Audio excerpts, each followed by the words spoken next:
Jordan River, the place for baptism, July 26, 2024.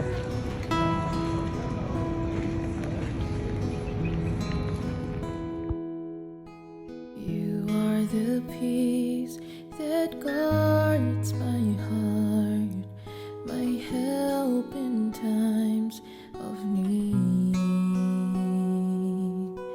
You are the hope that leads me on and brings me to my knees. For there I find you waiting, and there I find relief. So with all my heart, Panginoon. So before he started his ministry, bago po talaga siya nagsimula na gawa ng mga miracle, so pinuntahan niya muna si John the Baptist. Okay, si John the Baptist, mga kapatid, he is a preacher in the wilderness. Sabi nga niya, beyond Jordan. So medyo malayo, nakita niyo yung Nazareth, di ba? So naglakad talaga siya, ang layo nilalakad niya. At dito niya po naabutan yung ating Panginoon, si John, ating Panginoon, and he is baptizing people in the wilderness. Kasi nga, si John, mga kapatid, marami po na scholars na sabi, si John the Baptist ay part po siya ng Eastern tribe kasi meron marami na po dito yung Qumran. Okay, yung mga nagbabasa sa tribe, diba? So, at yung damit niya ay hindi po ordinaryong damit, di ba? He wear... Father, Jordan River, and worship July 26, 2024. You are the peace that guards my heart, my help in times of need. You are the hope that leads me on and brings me to my knees. For there I find you waiting, and there I Naging kagaya ng balat ng bata at kumaling siya. Kumaling si Naaman at mga kasama niya kay Elisha, sinabi, alam ko na ngayon na walang ibang Diyos sa buong mundo kundi ang Diyos ng Israel. Ang pagiging shepherd, isa sa pinakamahirap na trabaho. Kaya di ba sabi ng Bible, mga lowly shepherd, kasi napakahirap mga kapatid yung terrain. Sa kapag winter time, yung mga patay na may mga halaman dyan na biglang pag mapatakan lang ng tubig, magiging green. Okay, magiging green kaagad. Pero hindi po kagaya ng mga Bermuda na sobrang green. Kaya bilang shepherd, dapat marunong ka rin tumingin. Kasi pag tayo personally, tumingin tayo, parang pare-parehas lang. Hindi natin alam kung saan yung hindi pa nakainan. Kaya ang shepherd, dapat magaling ka. You know the place, the path, the valley. Ay mga that are Bedouins.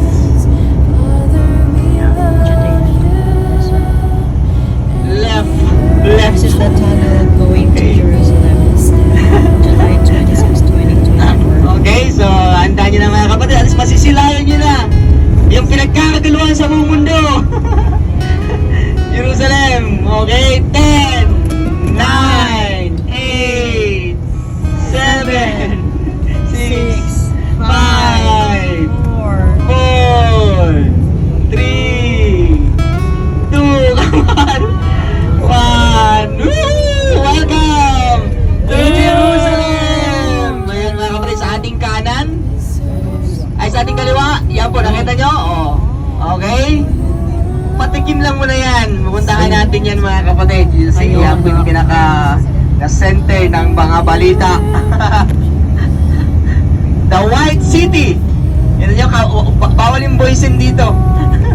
Lugi. So that is Jerusalem. Tatabi lang. for you alone deserves all glory. And the Jewish, the Arab, and the Christians, or the Muslim Christians. Kaya talagang marami pong mga nangyayari dito. Worship you this day.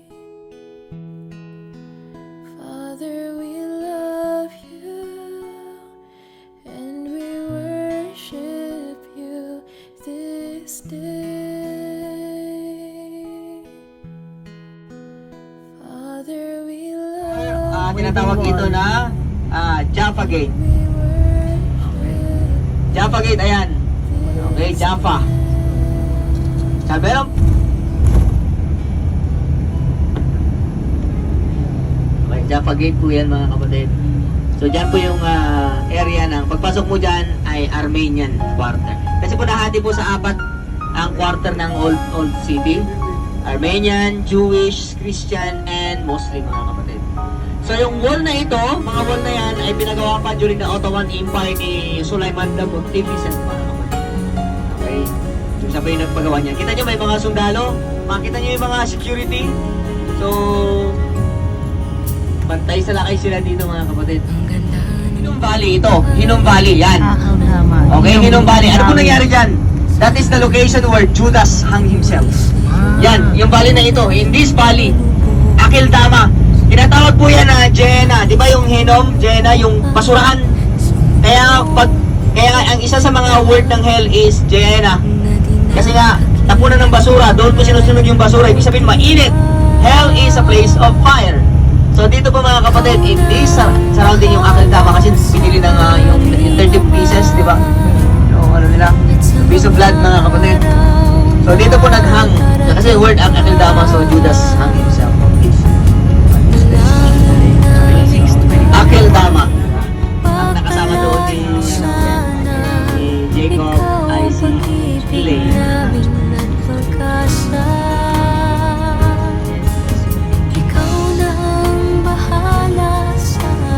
Kita nyo, marami rin close mga kapatid dahil talagang business dito ay tourism.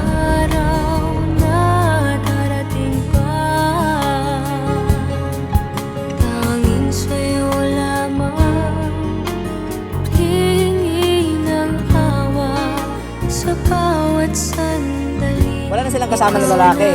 So, matanda na rin si Naomi. Naomi is very old and Ruth is the only person who are helping his mother-in-law. Her mother-in-law. Mother-in-law. So dito sa field, isang araw, no, siyempre sakto, it's harvest time.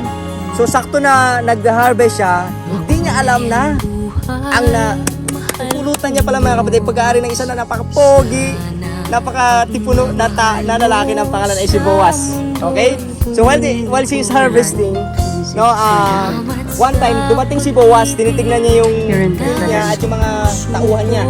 So nakita niya si Ruth kasi pag sabi mo na po, iba yung mukha niya, buwa ba yung sa matahanan ni Jesse. So nung pumunta si Samuel, sabi ni Jesse, dinala ko dito ni Lord. So pininisip ni Jesse yung mga matitimo niyang anak, yung mga malalaki niya. Sabi ni Samuel, ay ito na siguro kasi matikas. Pero sabi ng Panginoon kay Samuel, is not my chosen one. Sabi ni Samuel kay Jesse, meron pa bang iba? Here in Bethlehem. Inside the cave, and they used to light the fire at the entrance. That's why if you look to the ceiling, you see that it's black because of this smoke. Pag winter time, kasi winter time dito.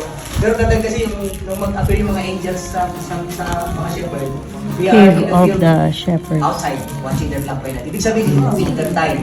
Okay, so maraming mga scholars na nagsasabi that it was during this summer time that the angels appeared. Eh, hindi ko talaga December. Kasi December marami po. Wala lang pong shepherds during the time. But syempre, the dates is no more important. What's important is there is a celebration of the birth of Christ.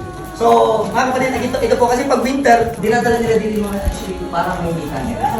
Sila para, and syempre, sa time ni Jesus, ang mga bahay sa taas, magkakulit yan, yung mga alaga nila dito. At sa mga araw na darating pa, dalangin namin ay in excelsis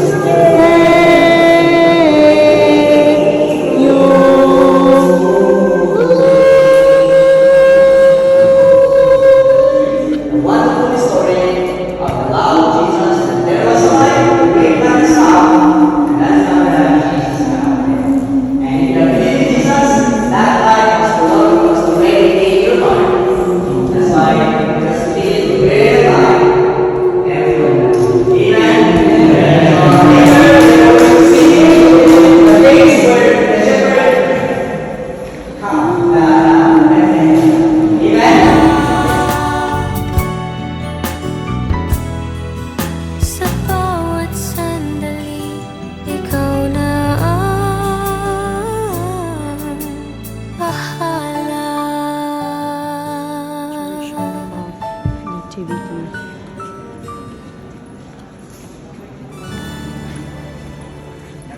Jesus Christ was born here in Bethlehem.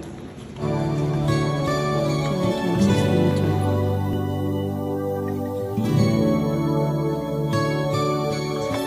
It has Cave of 14 Nativity. points because 14 is the number of generations from Abraham to David, Babylonian exile, Jesus. There is inscription in Latin on the star here of the Virgin Mary, Jesus Christ was born. In the middle of it there is a hole. If you touch the hole, you touch the original stone of the cave. You can touch it, kiss it, take a picture if you have a cross. I see you between the lines of a sweet refrain.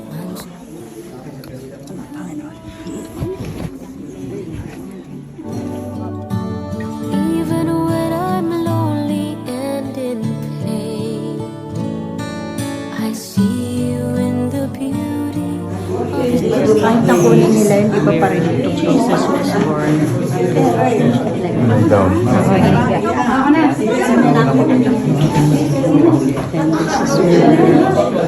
Wrapped in swaddling clothes. I see you in the glory of sweet success. I see you, Lord, every Nativity Church. For Catholics, January 6, 7 is for Orthodox, Coptics, and Where Jesus was born Ethiopians. in And Bethlehem. January 18, 19 July is for 26, Armenians. 2024. Catholic Church in Bethlehem. I'm so blessed, my Lord, I can Just see Thursday, you Jesus was born. in the smile of a baby, sweet and true. I can see you in the eyes of my very best friend. I see you in these bonds, just like your love that never ends. I see you, Lord, in sorrow and in happiness. We are going to Old City of Jerusalem. July 26, 2024. It's actually a market.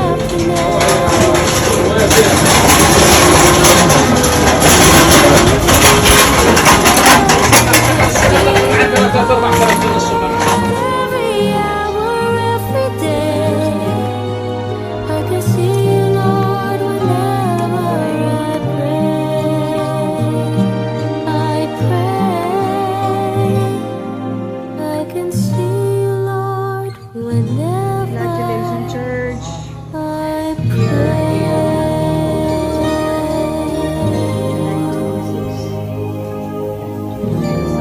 Old city. Old city is already inside the wall.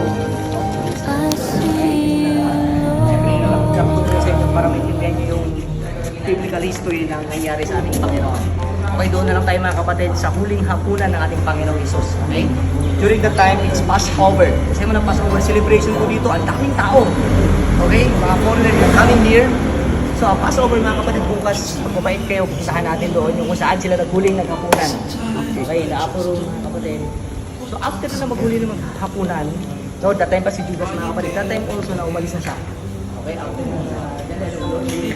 umuling hapunan, tapos yung Lord's Supper, diba, nag-uminom niya siya doon na iniano na, malapit na akong mamatay. Okay, you need to be prepared. Okay, after na mag-dinner mga kapatid, pumunta yung ating Panginoon together with his disciples in the Garden of Gethsemane. So bukas mag-review nyo yun mga kapatid. So he prayed there, and that is the time mga kapatid. Kaya Gethsemane, the Garden of Agony. Okay, bukas mapuntahan natin doon sa church there. Dinalangin ng Panginoon, saka Jesus din yung pangalan, si Barabas. It was here that happened mga kapatid. Yung tinatawag na betrayal, yung shouting na crucify him, crucify him, release Barabas, and crucify this man mga kapatid. At dito rin ang buwas kamay mga kapatid si Panginoon. Wala, kasi wala siya nakitang kasalanan mga kapatid. Si Jesus. Nagpakita nga rin yung Panginoon sa asawa niya. Kasi sabi niya, Sinisintensyahan siya ni Pontius wala pa Pilate. nakitang ini kasalanan, wala siyang nakitang ini ano sa Panginoon. Pero sabi ng mga tao dahil nga takot siya sa tao mga kapatid. Kaya nagugas sabi niya, I don't have any. He Wala was na ako. his hand. Hindi ko ano yun. Kapatid. So, dito siya pinarepenusahan. He was big.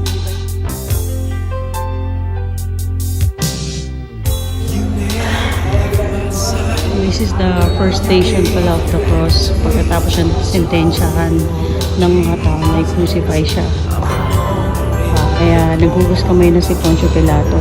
So, dito siya nagsimulang nilakad yung cross niya. July 26, 2024. Not only when I feel that way, I never knew the man would give his life for sinners like me. And yet, because he loves us so, he's promised us eternity, and we can have that promise in peace if we have faith and just believe. Teach us to trust in you with all our heart, to lean not on our own understanding, as we just forget. You won't give us what we can't bear. Take us out of the dark, my Lord, 'cause we don't want to be alone. Take us out of the dark, my Lord, we don't wanna be there. Yeah, my Lord.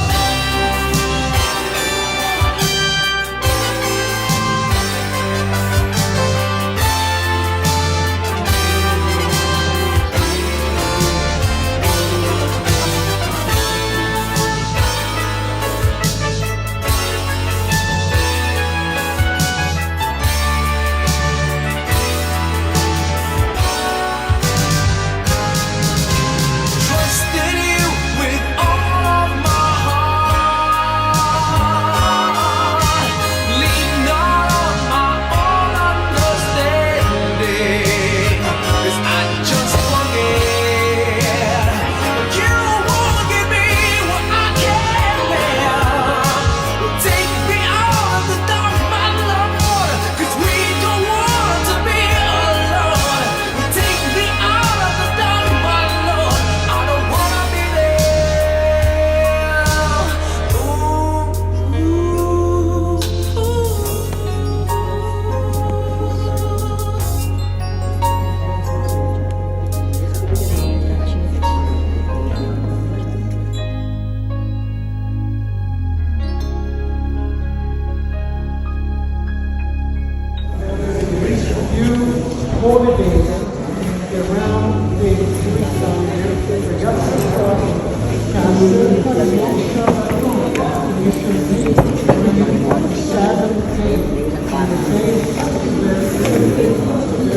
Dito daw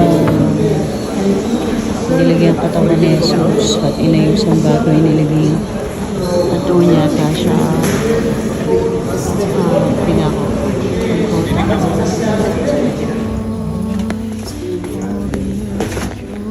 Picture. Naka-video. Okay. Dito So, yung dito mga yung execute. ni-execute, tumatagal lang daw ng ilang araw tapos nililipat na yung bangkay. Mga Nadala kung na-crucify. nadala dito si Jesus. July 24, 26, 2024. Yung tomb ni Jesus Christ na namatay siya. So, dyan siya after 3 days, nawala yung body niya.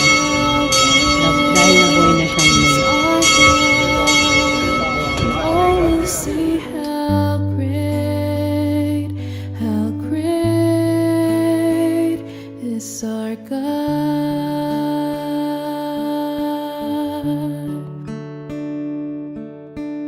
Age to age He stands,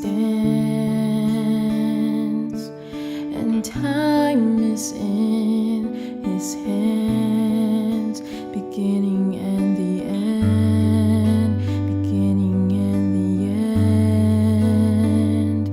The Godhead, three in one,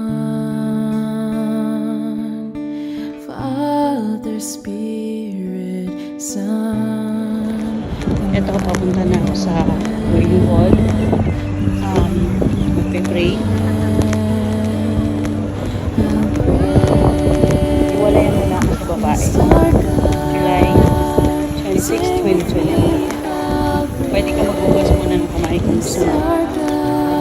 Or pwede ka na rin lumayan. See how great is our God.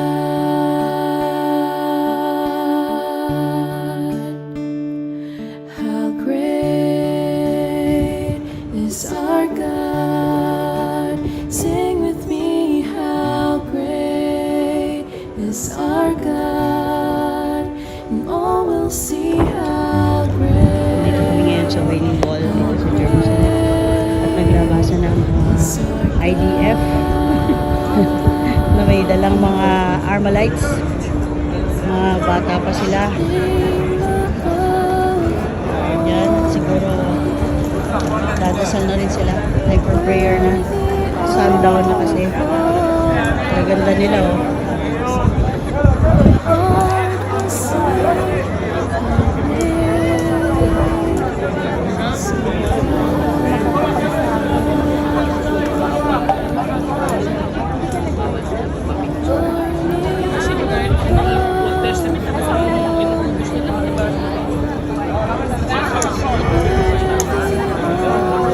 Oh, praise, my heart will sing. Yan, sumasayaw ang mga ano.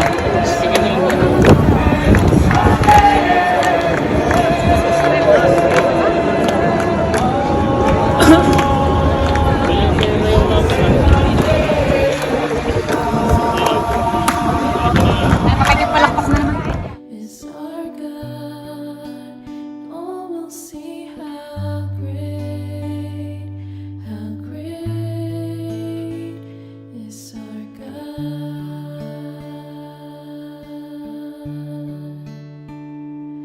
How great is our God.